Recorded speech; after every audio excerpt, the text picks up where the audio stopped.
Olá, e vamos iniciar nossa aula número 1 da série de 5 encontros de vetor. Então, para a aula de hoje, nós vamos começar uma aula básica de vetorização automática. Como vocês puderam ver, eu usei um desenho de observação de uma orquídea, tirei uma foto e agora eu vou montar ela no Illustrator. Porém, para montar no Illustrator, com esse conceito de vetorização automático, primeiro eu vou editar no Photoshop. Por que eu vou fazer esse processo de vetorização automática? Muitas vezes nós queremos transformar um desenho que a gente fez, um pequeno estudo, em uma tela, em uma estampa de camiseta. E para isso, nós precisamos de um arquivo que a resolução não mude de tamanho, que seja uma resolução que não seja fixa.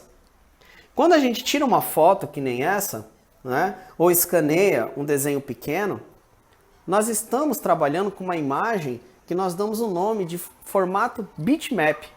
E ela tem uma resolução fixa. Muitas vezes, quando a gente tira uma foto de um celular, a resolução está em 72 dpi, ou seja, 72 pontos por polegada, que é uma resolução mínima indicada para a web, mas para impressos já não é recomendado. O ideal para impressos é 300 dpi, ou 300 pontos por polegada. Por que nós usamos essas medidas? Porque as impressoras, elas imprimem, em média, numa alta capacidade, em 150 LPI, que são linhas por polegadas. Partindo do pressuposto que dois pontos formam uma linha, então, se eu quero imprimir em 150 LPI, eu tenho que deixar a imagem em 300 dpi. Qual que é o problema dessa história toda que eu estou contando para vocês? Quando nós tiramos uma foto e ela está em 72 dpi, eu não consigo amplificar para 300 dpi. O Photoshop ele dá essa opção, mas é uma opção falsa, porque ele vai aumentar um arquivo que já está em 72 dpi. Ele não cria novos pixels, ele apenas amplia a imagem, ficando ainda mais prejudicada. Daí que entra a questão da vetorização automática. Então, como vocês puderam ver, eu preparei a imagem e salvei em formato JPEG, mesmo em baixa resolução, mesmo em 72 dpi. E agora eu vou usar a vetorização automática no Illustrator. Então eu vou em Arquivo, Inserir a imagem. Escolho a imagem que eu quero, que é a imagem da orquídea. Então vou lá na pastinha, tá aqui a imagem, vou em Inserir. Repare que a imagem ela vem grande, porém ela vem toda estourada, toda pixelizada. Se eu uso uma imagem dessa para imprimir um pôster, uma estampa de camisa, vai ficar muito prejudicada, vai ficar muito mal desenhada. Daí vem a ideia de fazer a vetorização. E a vetorização automática é muito simples. Eu vou duplicar a imagem só para mostrar para vocês. Olha como a imagem está, ela está bem pixelizada. Eu vou copiar usando o copy-paste, E apenas com um clique, que é do traçado de imagem, eu vou fazer a vetorização automática. Alberto, vai perder qualidade na imagem? Pelo contrário, vai ganhar qualidade na imagem. E o Illustrator ele tem essa capacidade de fazer, olha aí, a vetorização. Veja se vocês encontram diferença. Essa aqui é a imagem que está pixelizada. Agora, olhem a imagem vetorizada, olha a diferença. Você não vê aqueles pixels, não está serrilhado, ela está em alta qualidade. Eu posso pegar essa mesma imagem, imprimir um outdoor, ou posso imprimir num chaveiro, que a qualidade da imagem, ou seja, a definição da imagem, ela se mantém a mesma, apenas com um clique. Outro ponto também importante nessa vetorização automática é a expansão. O que é a expansão? Eu quero colorir essa imagem, eu quero mudar a estrutura dela, eu quero editar essa imagem. Então eu preciso expandir para que os vetores, as massas de vetores, elas fiquem devidamente separadas. E para expandir é só clicar na imagem, já no alto da tela tem lá o comando expandir. Repare que quando eu faço a expansão, eu vou ter pequenos nós, esses pontos azuis. Esses nós, eles são vetores, das quais eu posso editar, da qual eu posso deletar, posso colorir. Para vocês entenderem um pouco mais o que eu estou tentando explicar, eu vou fazer um quadrado e vou pintar ele de amarelo. Eu quero que a minha orquídea ela seja um fundo amarelo e eu quero que o desenho dela inteiro também mude o traço, que fique um marrom, por exemplo, tá? Quando eu faço o quadrado, reparem que ele vai ficar por cima e aí com o botão direito, quando eu jogo ele para baixo, o fundo branco permanece. Então quando eu faço a expansão, eu consigo deletar esse fundo branco. Olha aí. Eu poderia colorir esse fundo branco também, se eu quisesse, mas eu quero deixar essa transparência. Eu poderia ter salvo um PNG? Poderia. Teria dado certo também. Mas, na maioria dos casos, nós salvamos em JPEG. Na maioria dos casos, a gente pega uma imagem do Google ou da internet em JPEG. Então, por isso que eu estou utilizando esse exemplo. Um exemplo do cotidiano. Muitas vezes, o seu cliente vai te mandar uma imagem em JPEG e não em PNG sem o fundo. Tá? Então, vamos atrás dessa realidade.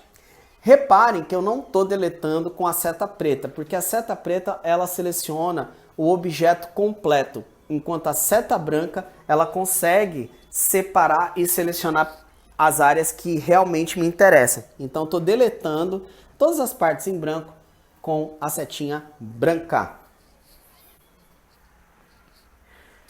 Vejam como que é um processo simples, né?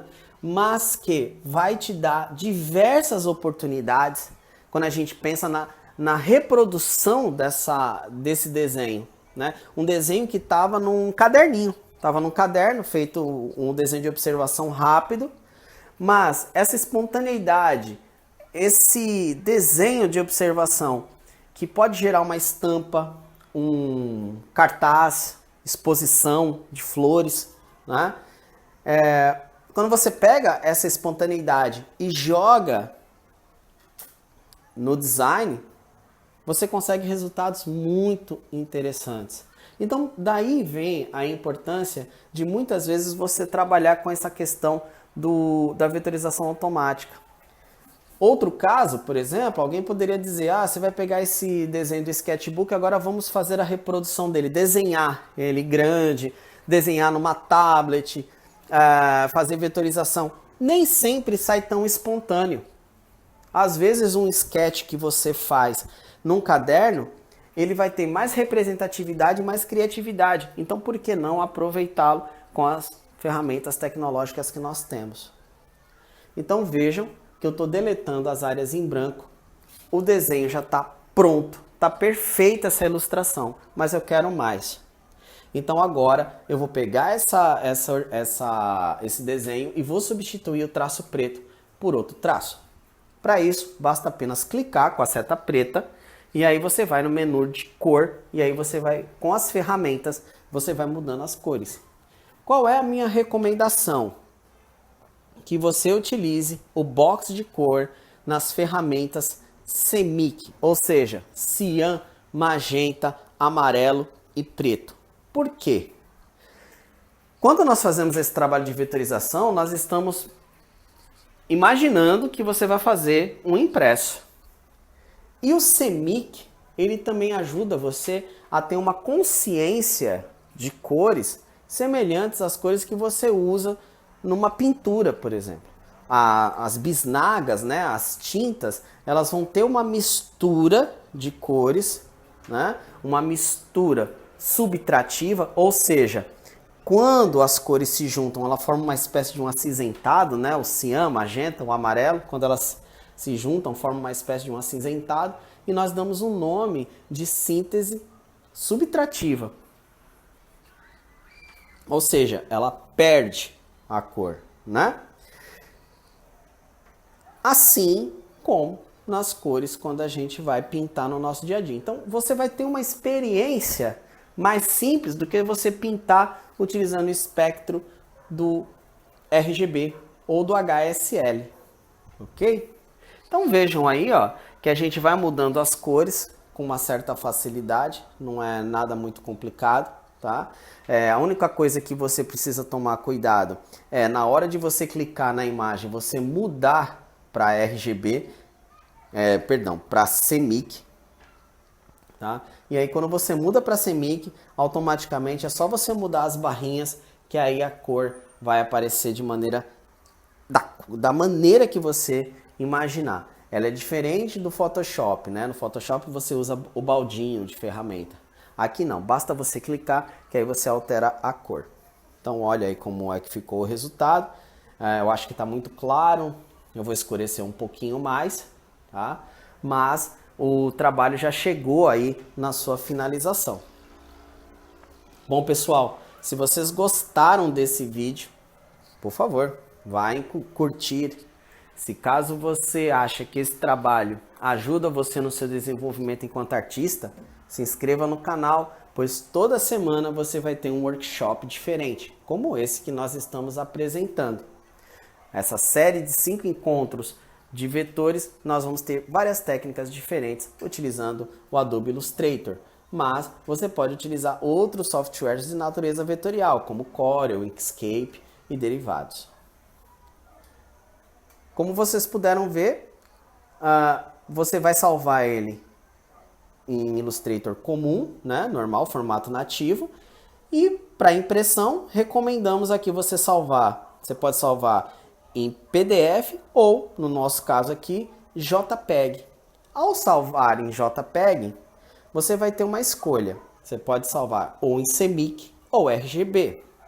Nós vamos salvar em RGB porque nós vamos utilizar isso como vídeo, como internet. Mas se você quiser imprimir, salve em CMYK. Olha a qualidade lá. 10 e alta, 300 dpi. Tá pronto para impressão. Tá bom? Então, pessoal, desde já, o meu muito obrigado.